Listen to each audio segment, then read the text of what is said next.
சங்கீதங்களின் புஸ்தகம் 12ஆம் அதிகாரம் 1 செமினித் என்னும் எந்நேரம் புக் கிண்ணறத்தில் வாசிக்க ராக தலைவனுக்கு ஒப்புவிக்கப்பட்ட தாவீதின் சங்கீதம்.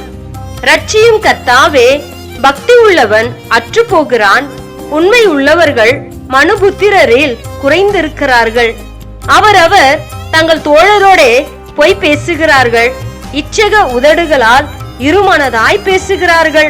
இச்சகம் பேசுகிற எல்லா உதடுகளையும் பெருமைகளை பேசுகிற நாவையும் கர்த்தர் அறுத்து போடுவார்.